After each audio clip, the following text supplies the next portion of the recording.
Well, good morning, Springfield. It is great to be with you virtually today. And of course, when we are together in person, I always like to say good morning, Springfield. And when I say good morning, you say good morning. And that's always great, but it feels a little bit lonely at this point when we're doing that. But we will soon all be together again. And it is so great that we have the opportunity to be with you virtually today. My name's Matt Morrow. I'm president of the Springfield Area Chamber of Commerce. And I want to thank you for joining us this morning. We have lots of great updates and program for you today, relevant programming, particularly for those businesses who are thinking about your next steps as you prepare for post-pandemic, as you prepare for making your business a success moving forward into the months and even years ahead. It is so good to be with you. I want to encourage you, as always, as you're sharing what's going on and what you're learning on Good Morning Springfield, to use our hashtag. That's hashtag GoodMorningSGF. Again, hashtag GoodMorningSGF. And again, today you can even share on your social networks the actual live feed of Good Morning Springfield so people can join you in real time.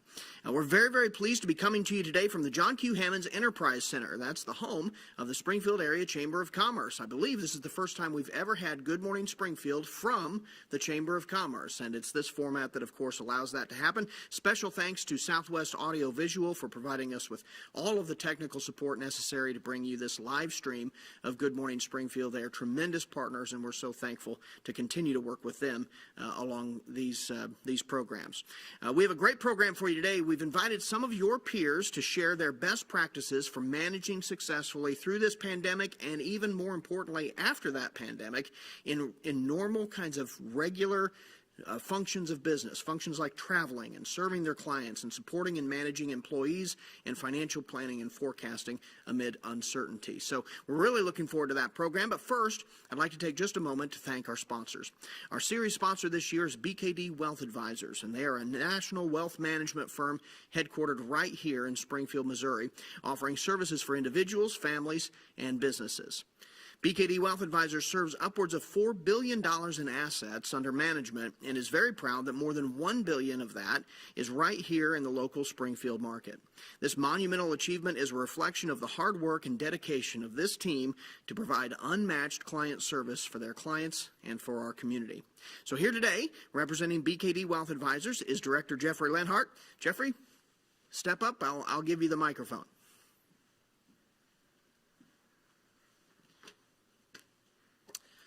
Well, thanks, Matt, and good morning, Springfield. Kind of awkward not having the roar back at you. So good morning to the 10 folks sitting in this room. I love Thursdays. What a great day of the week, especially when I get to join Good Morning Springfield. Feels a little fall outside. Leaves are starting to turn. Cooler weather. Could just be my wishful thinking because I'm ready for fall weather and what little bit of football I think we'll get. But as Matt said, my name is Jeff Lenhart, and I'm the director for BKD Wealth Advisors practices here in Springfield in Southwest Missouri, and we are proud to be a supporter of the Chamber, and we feel very lucky to be the series sponsor for Good Morning Springfield.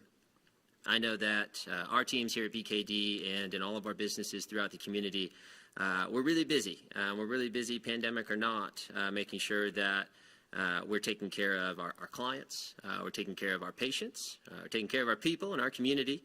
And so I just wanted to recognize the Chamber. They're no different than that. I get to interact with this group on a regular basis, so just wanted to say a special thank you to the team that puts this program on.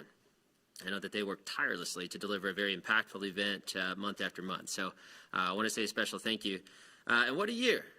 What a year we've had, and I know that everybody's impacted by this current environment in different ways, and I'm not going to harp on that, but I do want to point out that it's times like this that show the value of having a trusted advisor, uncertain times, and having somebody in your corner, typically when it feels most uncomfortable to be an investor, to look at accounts, to review your financial plans. That's typically the best time to be doing it.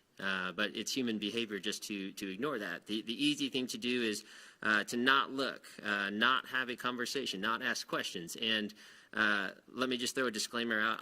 To be very clear, I am not recommending that drastic change is needed in your investment portfolio and your retirement plan. So Jeff Lenhart did not tell you that this morning. But what he is telling you, what I am telling you, is that this is a great time to review things, to make sure that your plans are in place or no changes are needed. I bring this up because I was reading an article this week, and in the article, they're talking about whether or not clients work with an advisor at a high level. and they're quoting a J.D. Power and Associates survey. And just reading through the survey here recently, I found it very interesting. They looked at, do you work with an advisor or not? And of the folks that do, how often do you hear from your advisor? And the big finding that caught my eye was a third of the clients surveyed who said that they work with a financial advisor said that they had not heard from their advisor in any fashion since the outbreak of the pandemic. And that blew my mind. I thought that could not be true because I know how busy we are and how active we are. And it's uncertain times like this that create opportunities. This environment, though scary to ride through as an individual or investor, regardless, it creates opportunities we may not see again in our lifetime. So I would urge you to do just the opposite of what is easy. I would tell you to take a look and ask questions and don't go it alone. Leverage a trusted advisor. I would maybe reference an article we pushed out just yesterday, written by Shelley Titus in our practice, and it can be found on our website and our LinkedIn page. And at its simplest, it's a great bulleted list of things to double check right now. And maybe just to kind of wrap up, I'd refer back to BKD's website. We've got a great COVID-19 resource center, and I think whether you're an individual or investor or a CEO in a local construction company, regardless of your industry or position, I think that COVID-19 resource center could be a great benefit to you. So I would refer back to that. But thanks again to everybody at the Chamber. Stay safe, stay healthy, and good morning, Springfield.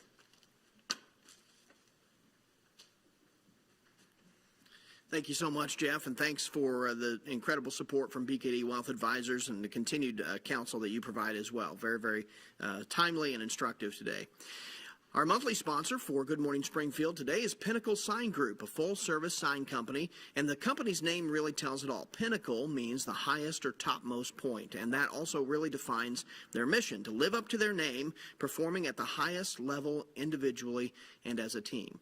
And company president Darren Pierce shared with us that his team is thriving amid diversity, and their innovative approach and strong company culture have really served them incredibly well during the pandemic, and they're staying very, very busy. Family owned and operated since 1877, they rebranded to Pinnacle Sign Group in 2002 and have maintained their strong roots in our Springfield community while growing and expanding their reach and services to include sign design, manufacturing, installation, and maintenance. They serve customers all over the country, and with a focus on research development with an impressive team of fabricators, designers, and engineers, Pinnacle Sign Group is able to tackle the large and complicated projects that many others are simply not able to handle.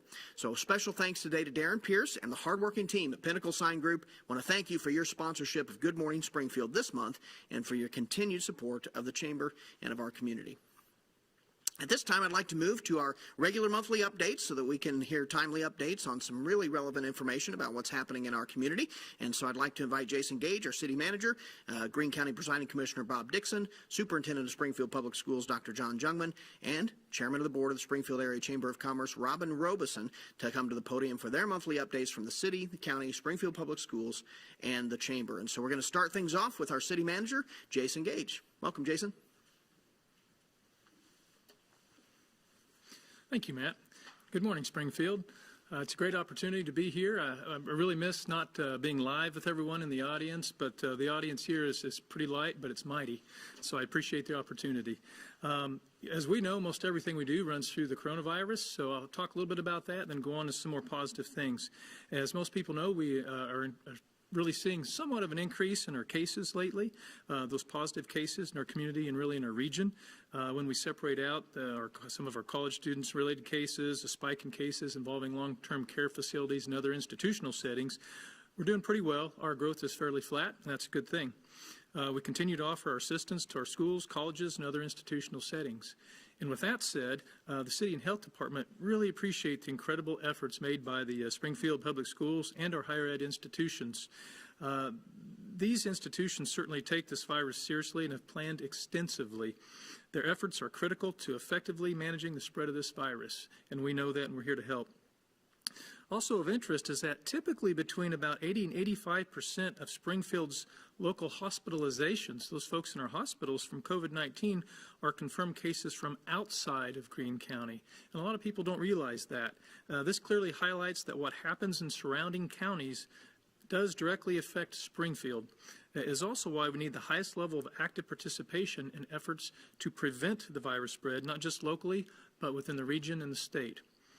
The Health Department has created a business toolkit available online with helpful resources for business owners and their employees as they continue to fight the virus. You can find that toolkit by visiting online, health.springfieldmo.gov. A little more positive news. Just recently, the City Council gave a preliminary thumbs up to a possible private recreational complex in the northwest portion of our community up near I-44 and Airport Road, just next to Deer Lake Golf Course. It's proposed to have 12 full-size outdoor soccer fields. One of those would be turf, a large indoor court facility with 4 basketball courts that would convert to 8 volleyball courts and some indoor soccer practice training area as well. So we're pretty excited to have the opportunity to work on that project, and we'll continue to take that to fruition at the council's direction. We are currently also recruiting for a new director of building development services, and as most people know, this is a critical role for the city as we continue to balance sensible regulation with a service approach that is both helpful and appreciative. We have significantly opened the profile for this position, are putting more weight into general business and leadership skills along with the construction industry experience that's needed. This position will be a key to transitioning our organization. Please recruit on our behalf. We're really asking that you do that by encouraging anyone with these characteristics to take a look at us. Next week, we hope to obtain the consent of the City Council to begin searching for a diversity and inclusion director for our organization. This will be a senior management level position, and it's on the city's leadership team and responsible for the development and implementation of the City of Springfield's diversity, equity, and inclusion efforts and initiatives. We hope that not only will it help us to see through others' eyes and be a better organization, be more attractive as we recruit, and be more effective in our organization, but that it will also help us as we think about how service should be delivered. The City Council has been very supportive regarding our diversity and inclusion efforts, and I'm very appreciative of that and look forward to that role. Finally, this month we kicked off the public engagement for the Grant Avenue Parkway project and corridor improvement. The city was fortunate to receive a $21 million federal build grant. This is so much more than a streets project, and that's what we want to emphasize. We're using this opportunity to also revitalize the entire corridor by encouraging private development and enhancing Springfield's quality of place. To participate in tonight's live and virtual engagement or to complete the survey, we ask you to visit grantavenueparkway.com. That's my story. I'm sticking to it. Appreciate the opportunity. Have a great day. Thanks so much, Jason. Great to hear the update from the city. Much going on, and of course the same is true with our county. Greene County Presiding Commissioner Bob Dixon joining us now. Commissioner, you're up.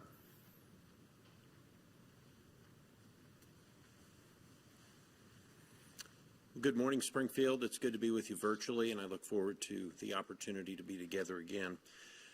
Your County Commission is pleased to be assisting in all the ways that we're able to with the coronavirus relief activities, and chief among those right now is the distribution of CARES, or Coronavirus Relief Funds, $34.4 million in federal funds.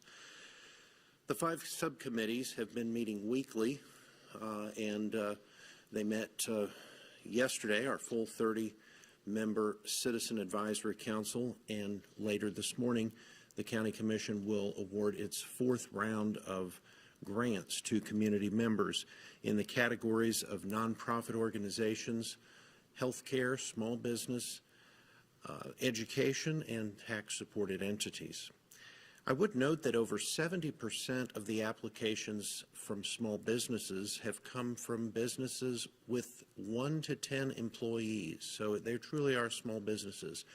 I would also just mention to you that there are still funds available in that category, in nearly all the categories, but in that one specifically, we are encouraging folks to continue applying, and there is not a deadline on applications, so we would encourage you to do that. As we're working on those projects, all of our other activities continue as normal. In fact, of note, with our jail project out on Division and Hazeltine Road, last week we had delivery of our first cell modules to the site. Those were put in place, and progress continues to move rapidly out there. In addition, the temporary jail where we're currently located on the Greene County campus in downtown Springfield, that is under construction, and we will be moving the temporary jail from Robertson over to the west side of the county campus, and we will be able to save funds and also house more inmates there as we're awaiting the final construction of that jail project at Division and Hazeltine Road. Also of note, we've had two very good news releases lately. Happy to announce that both our annual audit conducted by KPM, we again received a clean and unmodified audit, and then also on the state audit, which was the performance audit, the first round of that, we were very pleased to receive a good rating from the state. Minimal recommendations there, and those are all already being implemented by Greene County and our various office holders. Additionally, the newly constructed Barrington Bridge near the intersection of Route FF and Highway 60 has opened, connecting two neighborhoods and contributing to the ease of traffic flow in and out of that area. And finally, like you, we continue to take the necessary precautions for the protection of public health, and we continue to encourage you to do the same. Toward that end, we're especially appreciative of the work of Sheriff Arnott and his team in the Greene County Jail, the good work and the good results we're seeing, continuing to address the difficulties of COVID-19 in that close and confined environment, keeping our jail staff and our inmates safe.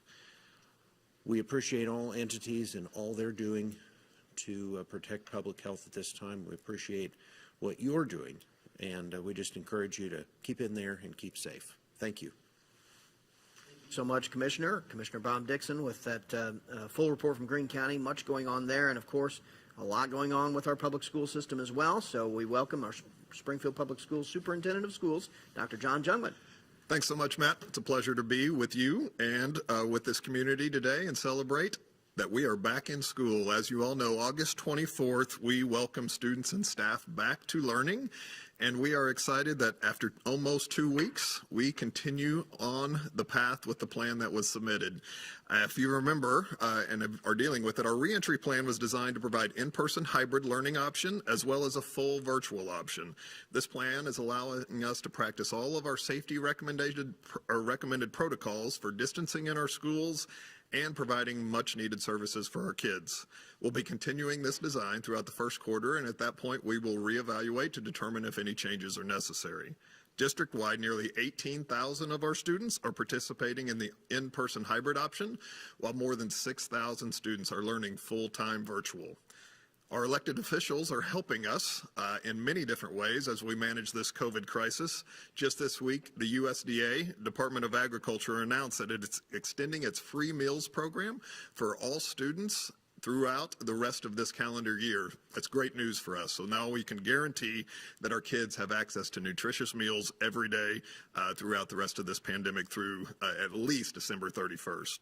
Governor Parsons has also waived the 550-hour limitation that for retirees. That's going to allow us to have access to more educators and more substitutes, which are much needed in the time of the pandemic, as well as our State Board of Education has approved an alternative route to substitute certification, which would just require training, not the traditional 60 hours of college credits that was before. So we're looking forward to accessing more people to help us as we run this education system for our kids and our community.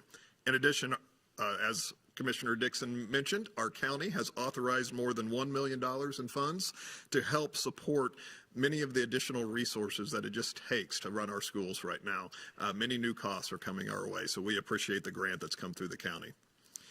Overall, I would tell you cases remain very low in our schools through the first 2 weeks, but in an effort to keep our community informed during the 2020-21 school year, the number of all reported cases involving SPS students and staff will be included on a public dashboard. This dashboard will be updated every Monday throughout the school year, and in addition, when SPS becomes aware of positive cases, or the potential for an exposure that might not have to deal with a student or a staff member, but it happens in or is connected to a campus, those who have come in contact with that individual will be notified, and our dashboard can be found at sps.org. We're incredibly thrilled that tonight at 5 p.m. we will be hosting a ribbon-cutting ceremony for the Ada Fulbright Early Childhood Center. We hope that you'll come out and join us. Our first center fully designed to house our youngest learners in Springfield. We are also looking forward to future ribbon-cutting events, October 1st at the new Delaware Elementary School, and the renaming of Shining Stars Early Childhood Center to the Arthur Mallory Early Childhood Center will happen on October 2nd, so put those on your calendar. In addition to these upcoming celebrations, the last month has been filled with other celebrations, 2 groundbreaking events, one at Hillcrest High School and one at Williams Elementary. And between these 2 projects, nearly $50 million will be invested into these neighborhoods. We're so excited to see the Proposition S projects continue as planned. For over the last 6 months, I've been talking to you about Armando Johnson. He's a Spanish teacher at Central High School and was selected as our 2020-21 school SPS Teacher of the Year. And I'm pleased to announce that he has advanced through 3 rounds of competition and is now one of 7 finalists for the State Missouri Teacher of the Year. We will learn an announcement regarding the winner on October 15th, and we wish Armando well. He is an incredible representative of our SPS faculty. And finally, I just want to stop and say thank you to our SPS team for the outstanding work that they are doing and the flexibility that they have expressed and shown as they work to make this a great year for our students. I also want to stop and thank our community. You have stepped up in so many ways to support our students and our families and our teachers and fill in gaps that we know are necessary. We know that changes forced by COVID-19 have created new pressures on employers and parents, and we can't thank you enough for helping us through these uncertain times.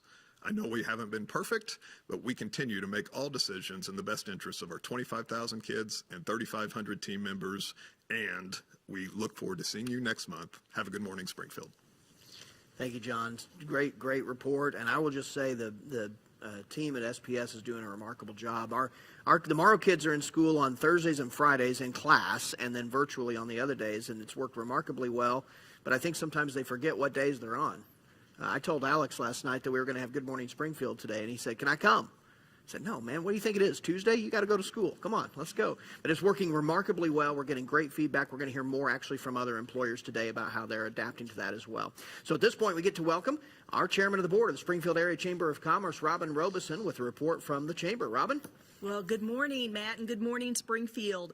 Well, throughout the pandemic, the Chamber has been working to act as a source for valuable, timely, and accurate information for our members and also for the business community at large. Well, now as area school districts have opened their doors to students in a variety of forms, both parents and employers have a whole new list of questions. That's why the Chamber has launched its Education Resource Center. It's a one-stop shop for employers and parents and has information about area school plans, options for in-person care and virtual learning resources, best practices from area businesses, and local, state, and national education resources. We hope that you'll use this resource often and let us know what information you'd like to see included. And just as a side note, at Guarantee Bank, we actually sent the link to the Education Resource Center out to our entire employee base. Lots of great information there, and I've heard from many of our employees that it was very helpful information. And so I would encourage other businesses to also get that information out to your employees because there's lots of great information for them there. Really easy to access. Visit springfieldchamber.com/COVID education to learn more and also continue to get us best practices and ideas that you're seeing so that we can include those on the site. We also have had the chance to hold one of our favorite annual events recently, though it was in an unusual format. The annual membership lunch was August 13th, and it was streamed live online from the Oasis Hotel and Convention Center. And I joined Matt to offer thanks to you, our members, for your support and strength during this year, and also to talk about what the Chamber has been doing through 2020. We also introduced Bob Hammerschmidt, of Commerce Bank as chairman of this year's REACH campaign. And so REACH is officially underway. It has begun. And I suspect that many of you have already heard from a REACH volunteer. And if you haven't yet, I'm sure you will soon. So this is a really important time for us, and I hope that you'll all consider participating in REACH in some way or another. And if you missed that annual membership lunch, the actual full video is available on the Chamber website. So it's not too late to still be able to take a look at it. And believe it or not, the Chamber's public affairs team is already planning for 2021. And that means collecting your input on what topics need to be included in our advocacy agenda for next year. The Chamber serves as the primary advocate for businesses, and if there are particular issues that you feel the Chamber needs to be advocating for in the coming year at the local, state, and national level, I invite you to reach out, call or email the Chamber so that the public affairs team can include those ideas as they put together the legislative agenda for 2021. It'll be here before we know it, and we need your input on that, more important than ever. And finally, I'll just say, as 2020 chairman, I cannot say enough, but thank you for being a part of the Springfield Area Chamber of Commerce, for your continued support, and also for your support of our community. You heard from our city manager earlier, from our presiding commissioner, from our superintendent of schools, and they all need our support right now. And I am so proud of the way that Springfield has come together and responded. And so I just want to say thank you, and good morning, Springfield. Back to you, Matt. Thanks so much, Robin, and thank you so much for your leadership of the business community and this Chamber of Commerce during this very unusual year, but a critically important one as well. And it's great just to be back to this format. I like having there's a feeling of normalcy to have those updates in that familiar program format. Well, today we get to speak with several of your peers as our program unfolds, and the focus is going to be on how people in the business community are working hard to adapt and manage successfully through what remains of the pandemic, and perhaps even more importantly, to manage through what comes next, to prepare for a future that's ahead of us as well, and how we manage those essential functions of business in an environment where many of those same essential functions have been restricted or modified in a variety of different ways. Leave it to business to innovate. Innovation is in the entrepreneur's DNA, and I think we'll see that play out today as well.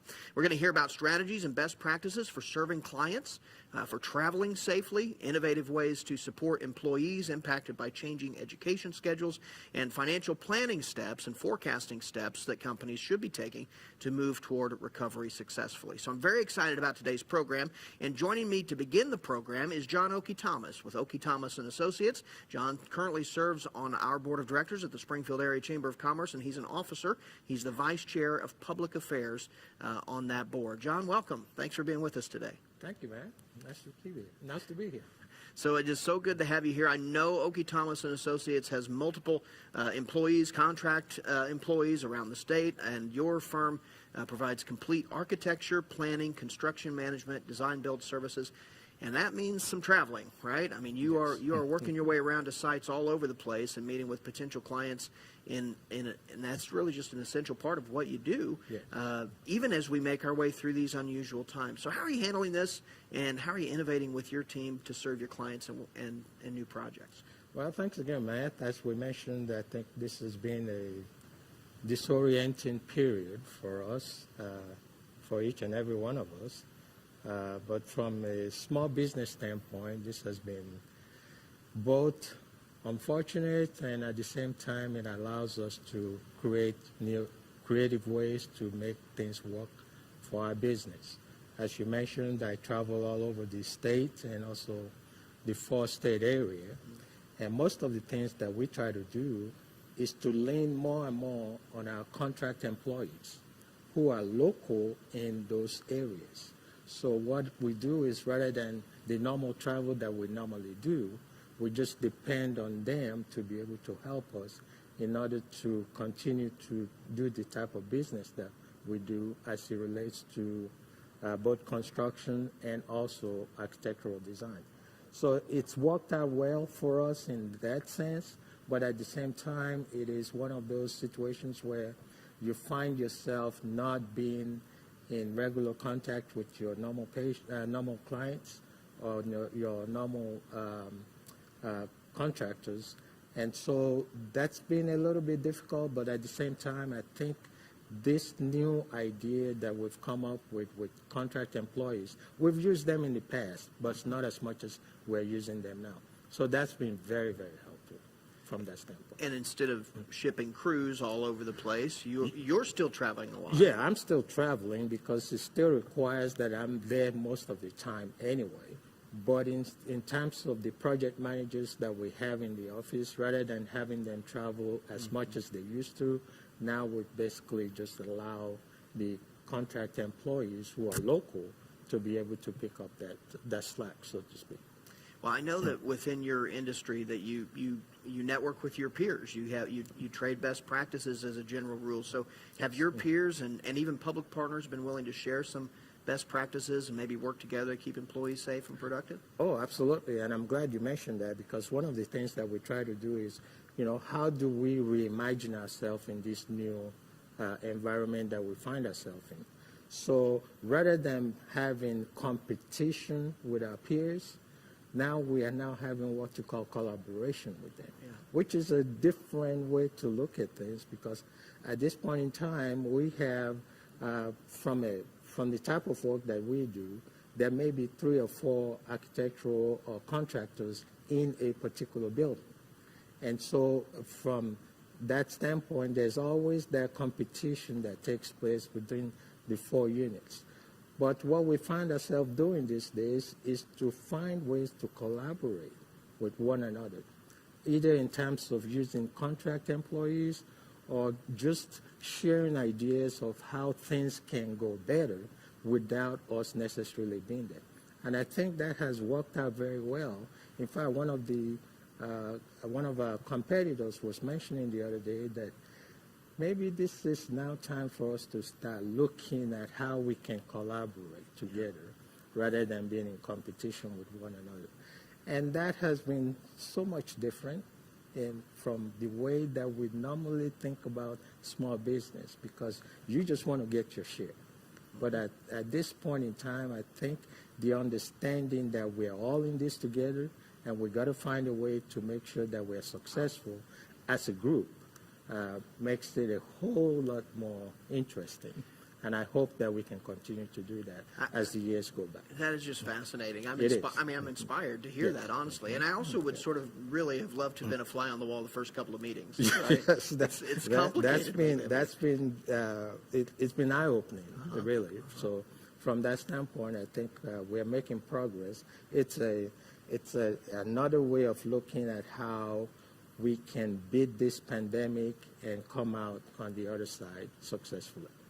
So I know there are a lot of other business leaders and companies, in addition to yourself, John, who travel's an important part of their client service and of their business development. So if you could offer one piece of advice to your peers and how to manage that well, what would you offer? Well, every business is different, but I think that there is an ingredient and something that is always constant, which is to find a way to make your business successful. And part of that requires collaboration.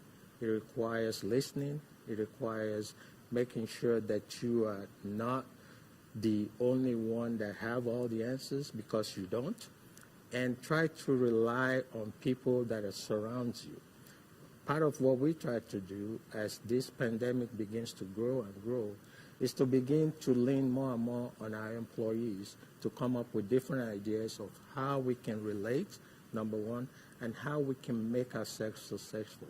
And I can guarantee you that if you give your employees the opportunity to be able to come up with ideas, it is always creative. Not only that, it is always a very, very successful ideas that they come up with. It is amazing how much you can get out of your employees by just giving them the opportunity to be able to speak to what you are planning to do or what you are trying to accomplish. It's been very, very good for us. They care. I mean, they care about the company, absolutely. and they have a great perspective and creative ideas. It's been great, especially for a business like ours, which majority of our work is outside Springfield. You know, we go as far as Sioux City, Iowa. In fact, I was in Sioux City, Iowa, and what we try to do is to reimagine how our business can operate in this condition, and we've been able to at least manage as well as we could in order to make our business continue to be successful. Well, I'm inspired, and John, I can't thank you enough for just taking the time to join us today and share that perspective. Oh, it's been great, and I appreciate it. I appreciate the opportunity. Absolutely. I know there are a lot of businesses out there, peers of John's and others, who are trying to manage these elements of doing business effectively and safely, and so enormously helpful. Thanks so much, John. Thank you.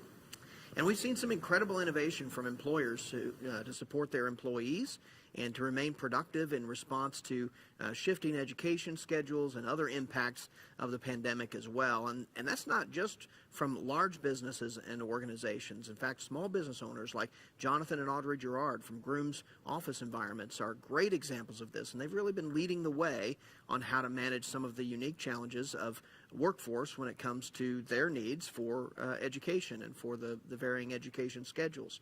So we had a chance to sit down with Jonathan and Audrey earlier this week to learn more, and so I think you'll enjoy learning what they have to say. Let's hear from them.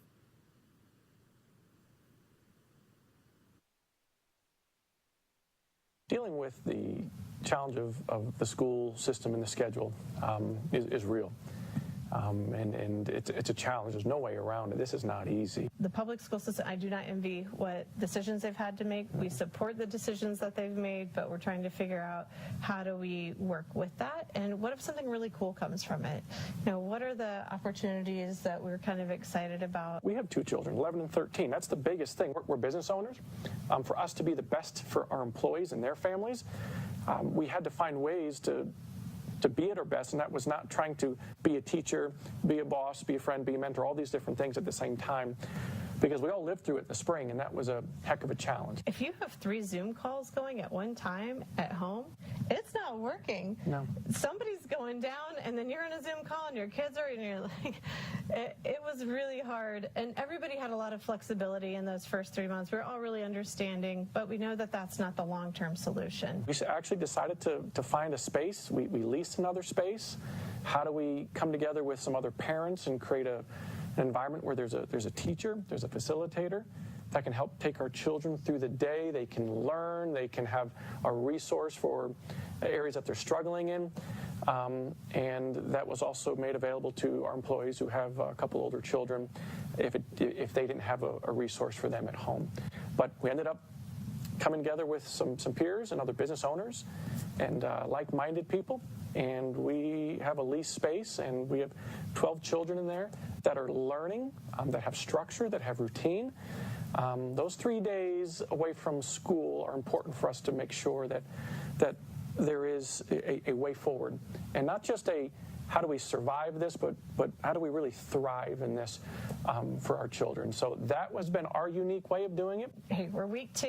We're making it. Our instructor's still showing up. Yes. Like, life's good. Everyone's coming back, so we're good. They can seem to really enjoy it. As we watched it unfold, as we watched it with our people, we knew that our commitment from day one is we're coming back, and we're going to work maybe differently, maybe smarter, but we're coming back together. It's been a learning curve. I think it was good for us. It helped us navigate some tough waters, but really it brought us together as a team. Mm-hmm. Our staff handled it beautifully. Just trying to protect those around you. Our families are impacted, not just me, but every family. And if we can be careful to make sure that we can continue to work, provide, for everybody and for our families, then I think we're doing a good thing. And today, where we are, we meet the client where they're at. So if they want to still meet on Zoom, we will do a Zoom conference. If they want to meet and touch and see the fabrics, there's 2 options. We can mail a package and then go through it with them while we're on Zoom and discussing it. And a lot of clients still just want to meet in person. They say, I understand my risk, we'll wear our mask, we'll do our things, but we really want to just be there and make sure we're doing the right thing. So just wherever our client is at, and I will say we have clients on one end and clients on the other, and I think our way that we feel most comfortable is just meeting them where they're at. Listen, we live in a world, something's going to happen, right? I can't live in fear just because something can happen. The reality is we just have to face it when it comes. We're going to have to adjust. We're going to have to make changes along the way. But we as a company are going to press forward. And I think that's all we can do. And when we face a crossroad, we're going to try to make the best decision, the wisest decision, and that serves our community, our employees, our clients, everyone involved, and then we'll make that next step. So it kind of falls in line with how we live as a company. Yeah. Do the right thing. When something goes wrong, just do the next right thing. I think when you do the next right thing, you're going to get to where you need to be, and everyone's going to be confident in the direction you're going.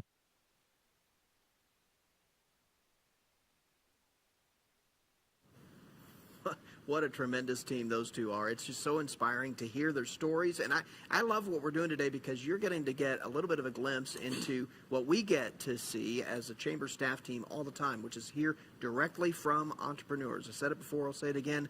Innovation is in the DNA of entrepreneurs, and there's no time that innovation has been more important or more necessary than right now. And so you get to hear directly from these amazing people about what they're doing, how they're adapting, maybe draw some inspiration and ideas from that as well, and at the same time really plan your own future. And that's a lot really what we're going to focus on next, because joining us now from the great game of business is Vice President of Coaching, Darren Bridges. Darren, thanks so much for being a part of this Good Morning Springfield program today. Thanks for joining us. Appreciate the invite. Yeah, I'm just so eager for our business community to learn more from you about some of the key financial planning steps that are so necessary and critical right now. So let's jump right in. Right. Darren, I know that you talk with businesses every single day. I was just talking about what a inspiration it is for us to hear those stories. Yeah. You get to hear them too. As you gather that grassroots intelligence about day-to-day operations in the context of this pandemic and what's ahead of us, what are you hearing right now? Matt, it's a lot of uncertainty. A lot of rules that we used to live by are kind of off the table. You know, right now we're at 10% unemployment. Last year we had 7.5 million surplus of jobs. That's in a year's time. But then with that level of unemployment, if you believe in the Phillips curve from economics classes, interest rates should be going up. Interest rates are very low.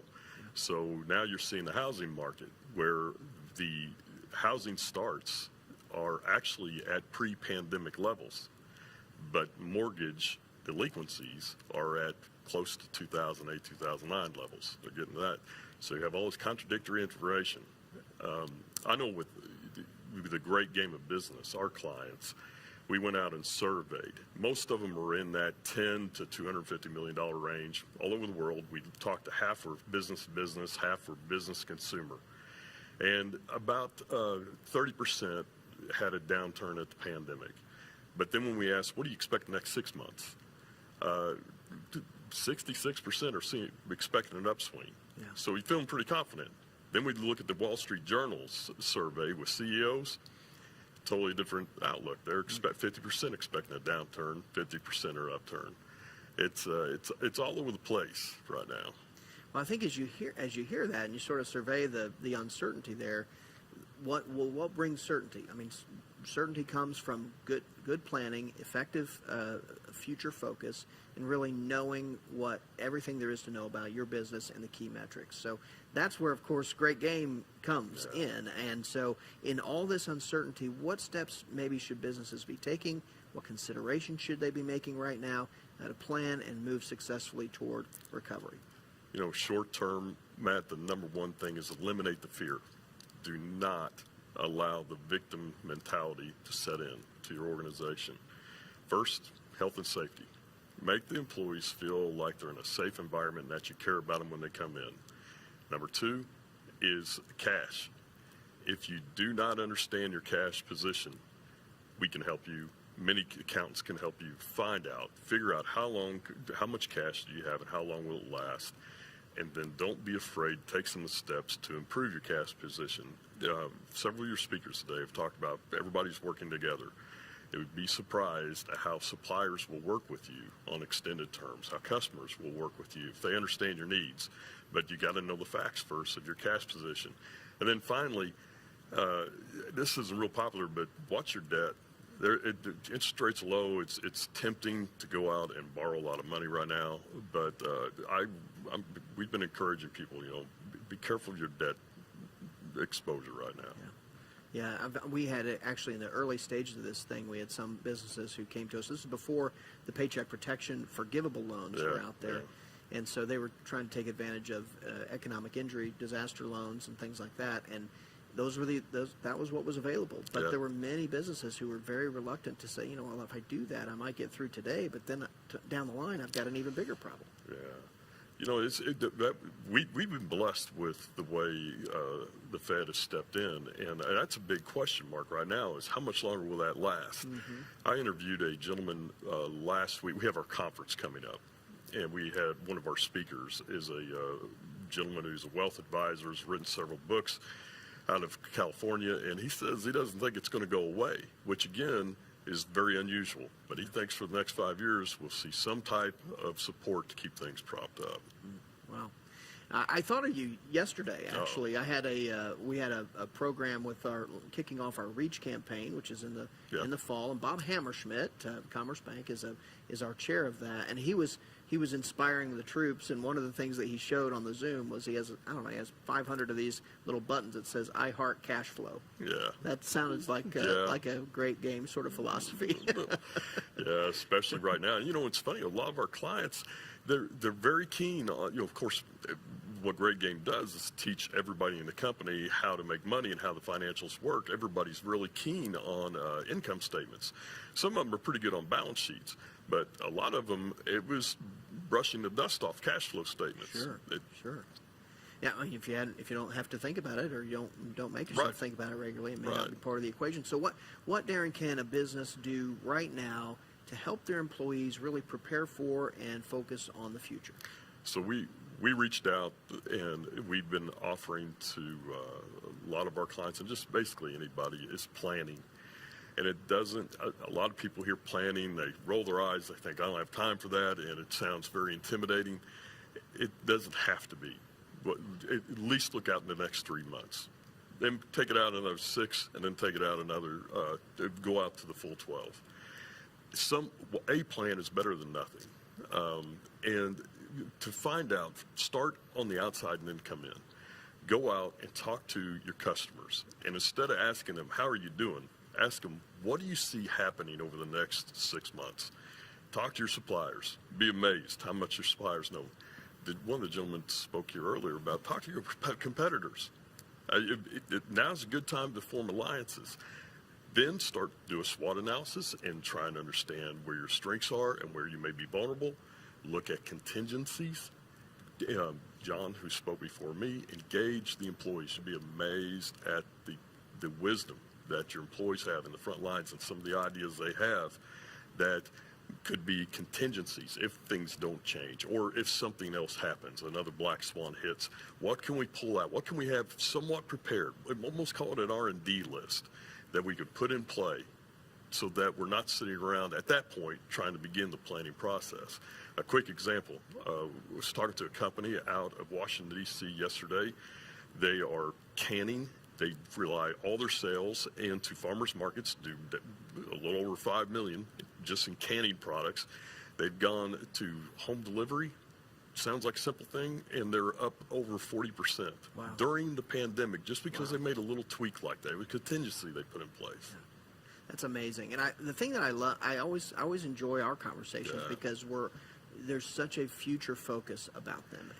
And a lot of what I know people are wrestling with and struggling with in this unique crisis is that the nature of it seems to be so very present all the time. And it would be easy to sort of be lulled into this place where you forget that there even is a future, and the smart ones, the ones that succeed, are already preparing for the future. And I love what you're describing because it takes us absolutely in that mindset. Oh, brother, I'm empathetic with them. I mean, before I came on with SRC 10 years ago, I had my own company, and I remember how isolating it can be. And you're just simply trying to make it to the next day. Right. It's tough to pull yourself out of that and look forward, see what else is out there.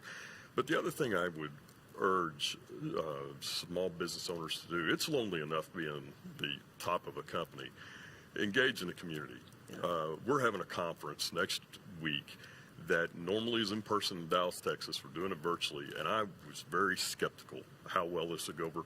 We're having record numbers, and I think a lot of it is because right now people are needing to the community more than ever. They need to be able to bounce off ideas off of each other, and just see what other folks are doing. Well, Darren, I can't thank you enough for sharing your expertise with us this morning and your perspective. Thanks for it's a sitting in pleasure, with man. us and for all you do for businesses in our community and all across the globe, really, with great game. Thank you It's a so pleasure. much. Thank you very much for having us. So in putting this program together today, our staff team has also been planning with that future focus in mind for additional programs that can take a little bit deeper dive into some of these topics that we've really just scratched the surface with today as you focus on recovery and manage through what remains of this pandemic and what opportunities are set to emerge as we come out of it. And so we want you to be safe and to remain open. Keep an eye out for more details about some of these upcoming programs. Again, they'll be very future focused. They're about practical things that you can do in your business to help prepare for those opportunities that are coming now and that will be coming soon into the future.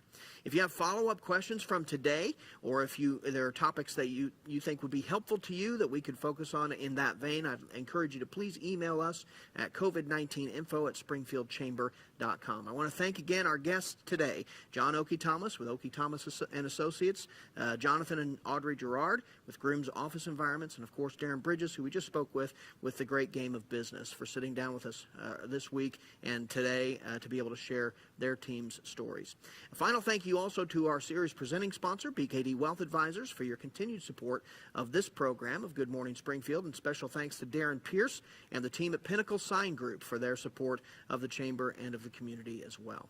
Our next Good Morning Springfield event will be the State of the County presentation with Greene County Presiding Commissioner Bob Dixon on October 1st. You heard just a little bit from Commissioner Dixon earlier today, and he will be the program as we join the October Good Morning Springfield. You won't want to miss that important update, so please do stay tuned for additional details so that we can get those to you as well.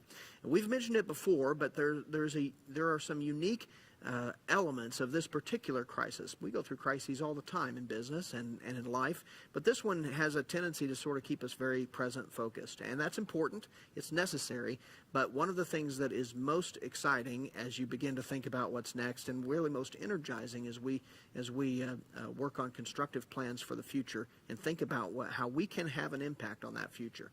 It's easy to think about the future happening to us, but we can happen to the future as well, and that begins with making good plans and taking good steps today. So I want to thank all of our guests for being with us today. We will tackle those topics with you and help you through them, and obviously listen to you and look for your expertise to share with others as well along the way. So I want to thank you for being with us today. Thank you for your support of the Springfield Chamber and of our community. Thank you for being a part of the Springfield Area Chamber of Commerce. Good morning, Springfield.